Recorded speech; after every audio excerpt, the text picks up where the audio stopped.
Mr. Stallone, her voice cut through the silence like a scalpel. I've already warned you. You no longer have legal title to this property. You are not the owner. You are a temporary resident, and I am compelled to act in accordance with the law.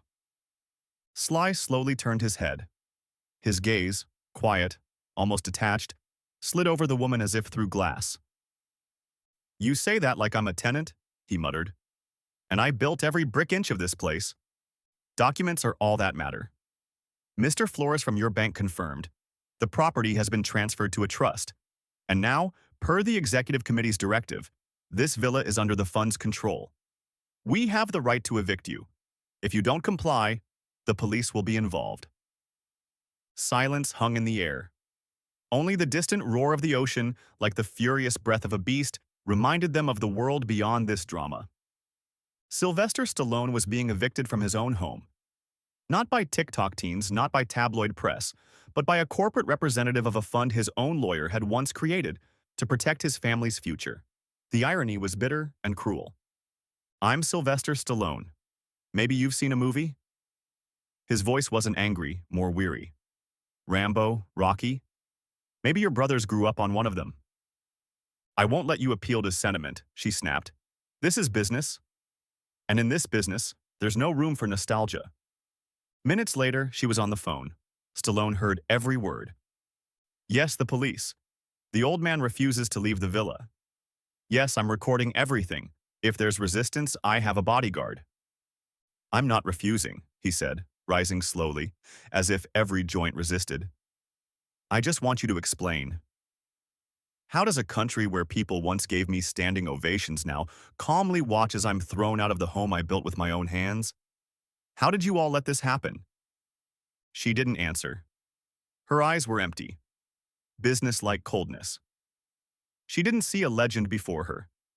She saw a line in a contract. An obstacle. After she returned to her car, Sly was left alone. His fingers trembled, not from fear, but from rage. The judge, an elderly man with gray in his beard, named Harrison, took his seat and struck the gavel. Case number 2821 Stalone versus the Golden Crest Trust regarding disputed property.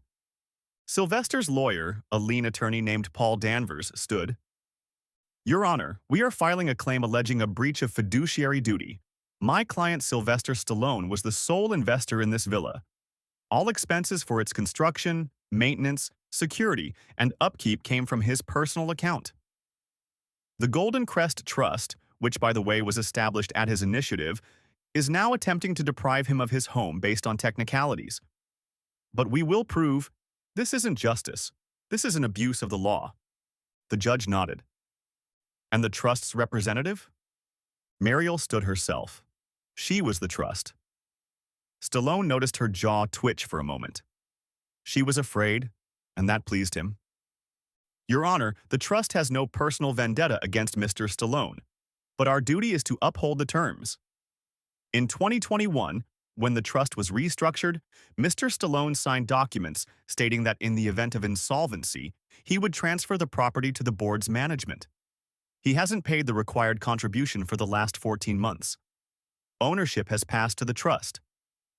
So you're saying, the judge interjected, that this man who built the house, who funded its upkeep for 20 years, should just walk away because he missed a payment somewhere? The law isn't about feelings, Your Honor. And you aren't? Sylvester suddenly threw out, not waiting for permission. All eyes turned to him. I'm not Rocky. I'm not Rambo. I'm Sylvester. I've lost everything. Friends, fame, family. But one thing kept me alive. This house. My memories are buried there. I cried there when my son died. I wrote my last memoirs there, the ones no one wants to publish. And you want to throw me out like I'm trash. But I won't give up. If this is my last fight, I'm fighting to the end. In this courtroom. And if necessary, outside it. The room was silent. The judge didn't even reprimand him.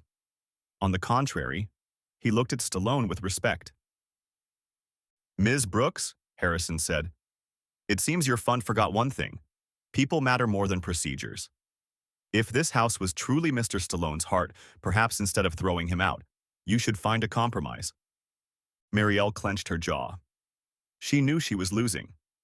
In front of the cameras, in front of the public, in front of history. The night before the trial, he sat in his villa's bedroom, still smelling of old books, leather, and dreams. On the desk, a notification blinked red. A transfer from Europe. $2,400,000. Universal Pictures. Slowly, like a ritual, he read the description. Licensing payment for the re-release of Rambo 4. Shadow mission in Germany, France, Spain, South Korea, and Japan. Finally, he whispered. He immediately called Paul, his lawyer. Pay the trust contributions, clear the debts, and reserve the rest. We're not defending tomorrow. We're attacking. Court. The next day, 9:15. Cameras, a crowd of journalists, people in #Justice for Stallone t-shirts. The courtroom had a new atmosphere. It no longer smelled only of law, but of blood. Legal, symbolic. There would be a fight. Judge Harrison entered. His face was stone. The Stalone case. Continuation. Paul Danvers stood. His voice was steel.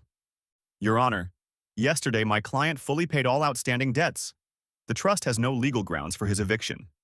Additionally, we are filing a counterclaim for emotional distress, invasion of privacy, and attempted fraudulent property alienation. Mariel jumped up. This is absurd. It's media manipulation. He deliberately delayed to secure the transfer. The judge struck the gavel. Ms. Brooks, this is the law. If you stand on its letter here, it is the money is paid. You no longer have grounds for claims. But as for the counterclaim, Harrison raised his eyes. I have questions for you. Yes, Your Honor. Have you been residing at Mr. Stallone's villa in recent months? Without permission? Without a contract? Without rent? Silence. The room froze. Even the camera stopped clicking. It was temporary presence. I'm the fund's curator. Temporary presence doesn't include using his personal library gym and jacuzzi. We have video evidence of you hosting a private party for sponsors in his villa's backyard. Paul Danvers tossed a USB drive onto the table. With security and catering, Mariel's face paled. We demand the immediate termination of her authority in the fund and a restraining order prohibiting her from approaching the property within a 500-meter radius. The judge was silent. Then slowly, solemnly, he spoke. The court recognizes Sylvester Stallone's ownership of the villa. All financial obligations have been met. The trust's claims are deemed invalid. Ms. Brooks will answer for abuse of authority. The room erupted in applause. The judge struck the gavel again, but this time with a smile. Sylvester entered the main office in a black shirt, sunglasses, and the old boots he wore during the filming of Rambo 3. The receptionist barely had time to speak before two lawyers with briefcases followed him. Employees froze in the lobby. Sylvester, you're here in person. Yes, in person. Now everyone to the boardroom. I have a statement. When they gathered, he stood before them, placing both hands on the table. His voice rumbled like thunder in the mountains. Golden Crest isn't your structure. It's my legacy. And now I'm exercising my founder's authority under the 2003 Charter Paragraph 17, subsection C. In the event of a crisis of trust, the founder has the right to convene an emergency review board and restore direct management. Mariel, who had tried to return to the board after losing the case, objected. That charter is long outdated. We operate under new rules. You were removed from the board in 2015. Sylvester glanced at Paul, who handed over documents. And here are letters from 78 former board members, actors, technicians, and fund veterans. All of them request my reinstatement as director. And here's the court ruling affirming my ownership rights. He extended his hand. I'm back. And from today, Golden Crest serves those it was created for. Applause. One technician, a gray-haired man in jeans, even wiped away a tear.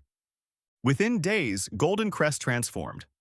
The main hall featured displays of old actors' stories. The website added direct aid applications. Rehabilitation programs were launched for elderly film industry workers. Sylvester personally called those receiving grants. Hello, Joe Braggs. Sylvester Stallone. We got your application. You're getting $15,000 for treatment, and also a ticket to my new film I Want You at the premiere. Each time the voice on the other end trembled with tears. Less than 2 weeks later, Mariel Brooks appeared at the villa's gates in a new dress with a lawyer and 2 journalists. I have the right to inspect the property's condition as some furniture belongs to the trust, she declared on camera. Sylvester descended from the terrace in sweatpants and a gray t-shirt holding a cup of black coffee. Furniture. You mean that old table you bought on Amazon with fun money? It's in the basement. You can take it. You have no right to bar me from entering. I do. The court banned you from approaching. But you know what? He leaned closer. Even if I didn't, I still wouldn't let you in. There's no place here for those who live off others' memories. In a major CBS interview, Sylvester sat across from a journalist. Why did you decide to take back Golden Crest? You've had enough fights. Because being kicked out of your own home is one thing, but being kicked out of an idea you created, one you love, that's worse. It's like being erased from history. And I won't let them erase me. I'm not just an actor, I'm a voice for those who aren't heard. The journalist moved, had a glint in her eyes. What's next? Restore Golden Crest. Make it Hollywood's most powerful charity and maybe act again.